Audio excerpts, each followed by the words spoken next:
Voilà. Et tout d'un coup, pendant que nous avions cours devant notre professeur d'économie politique, M. Bonvin, qui est de nationalité suisse, la porte s'est ouverte et on a vu entrer des militaires précédés d'un civil, armés. Ils nous ont braqués, je dirais, carrément. Et lorsque notre professeur a voulu s'interposer, ils lui ont mis le revolver ici, sur le ventre, en lui disant « ne vous mêlez pas de ce qui ne vous regarde pas ». Donc ils nous ont forcés à sortir de la classe. Nous étions au premier étage. On est descendu dans la cour intérieure où il y avait plein de sable évidemment par terre. Et le civil, je m'en souviens, je pense que c'était il travaillait pour le parquet. Il avait des papiers en main, enroulés comme ça. Et puis subitement, il s'est mis à les déplier et a commencé à appeler. Nous sommes à 3 jours du 29 avril. On s'est dit, mais à supposer même qu'il y ait eu des événements qu'on est en train d'évoquer à la radio, est-ce que vraiment ces gens ont eu le temps et les moyens de lister des étudiants du campus? Ça déjà c'est un signe qui ne trompe pas, c'est que ces listes avaient été préparées de longue date. C'est clair et net. C'était vraiment un scénario monté avant, avec la liste de nos camarades. Ils ont commencé à appeler un à un, et les étudiants qui étaient appelés avancer dans la cour, au milieu du cercle, et ils étaient forcés à se coucher par terre, le ventre à terre, et les bras dans le dos, un peu comme des troncs d'arbres.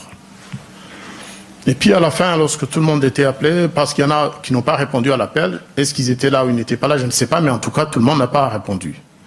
Ils les ont montés sur les camions militaires qui étaient là, qui les attendaient.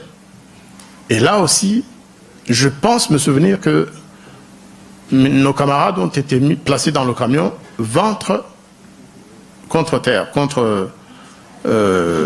voilà quoi. En tout cas, couchés sur ventre.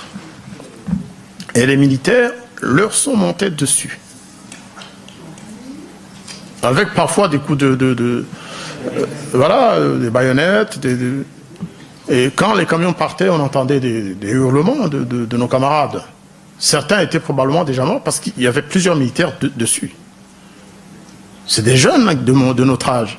Pour la plupart, ils avaient mon âge parce qu'ils ont été pris dans les mêmes classes que nous. Quand on entrait à l'université, on avait 20 comme François, ou 21 ans comme moi, guère plus.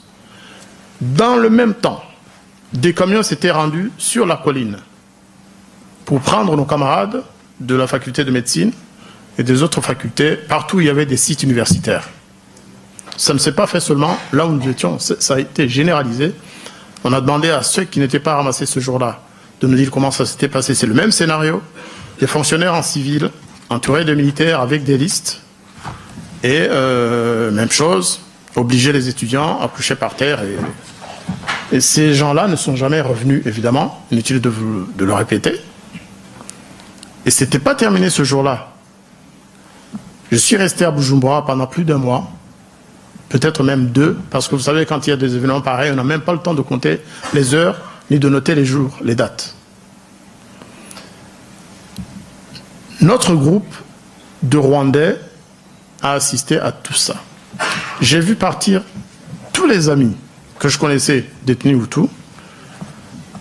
J'ai vu malheureusement quelques étudiants fraterniser avec les militaires, des clins d'œil par-ci, ou des serrements de main par-là.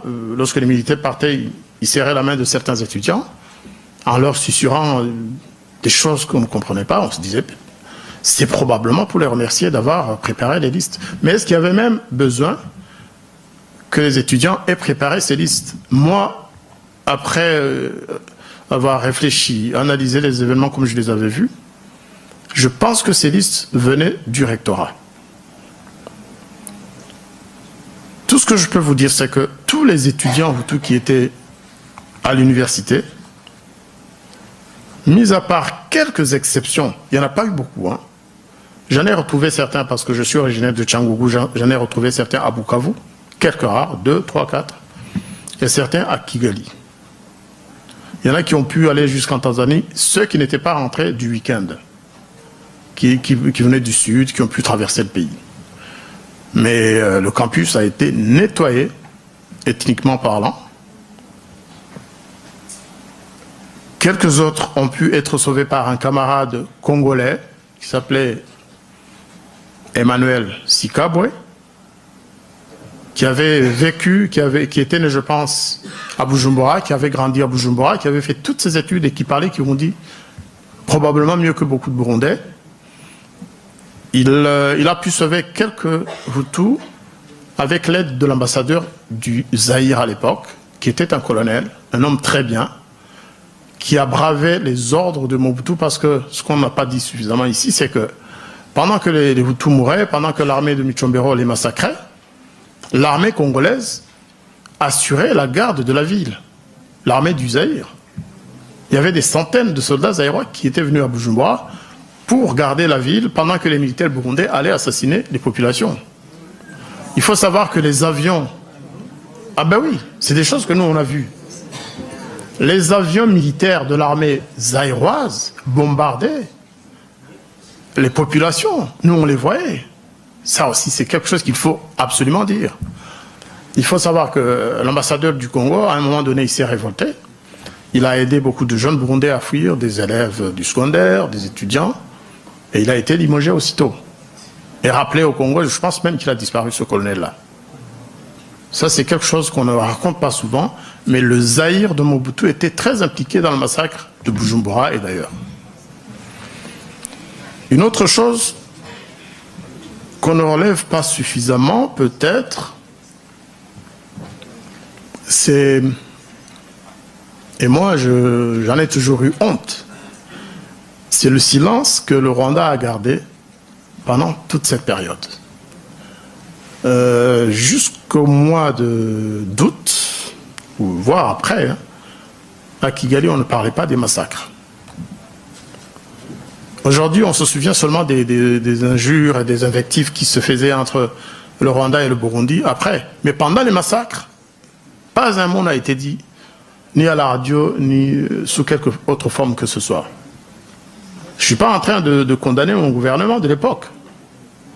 Mais il faut le dire, parce que lorsque, grâce à notre ambassadeur à Bujumbura, l'ambassadeur Karake, qui est un homme extraordinaire, qui venait nous voir tous les jours sur le campus, avec sa voiture et drapeau national, pour certainement dire que les jeunes Rwandais étaient protégés. Lorsque nous sommes rentrés à Kigali, nous avons été reçus par le ministre de l'Éducation nationale de l'époque. Ce qui est quand même extraordinaire. Des jeunes étudiants de première candie qui rentrent et qui sont reçus par le ministre. Et le message, c'était quoi? C'était pour nous dire qu'il ne fallait absolument pas en parler, que même pas à nos parents. Non, mais c'est la vérité. Hein. Qu'il ne fallait pas en parler parce que ça risquait de provoquer des troubles dans notre pays. Ça, c'est vrai en plus. Parce que lorsque ça a commencé à être connu, les troubles sont venus. Vous vous souvenez, début 73, au Rwanda, ils ont chassé les Tutsis des écoles et de la fonction publique et des entreprises. En réaction à ce qui s'était passé au Burundi. Moi, j'appelle ça le phénomène des vases communicants. C'est comme ça que je l'interprète dans mon livre. Est-ce que le gouvernement rwandais avait raison d'éviter d'en parler? Je ne sais pas. Moi, je dis que non. Il fallait absolument, lorsque les gens meurent, quels que soient les risques qui sont courus dans un pays, même le plus semblable possible du Burundi, à mon avis, si le Rwanda avait parlé un tant soit peu ou alerté le monde, peut-être qu'ils l'ont fait par la voie diplomatique.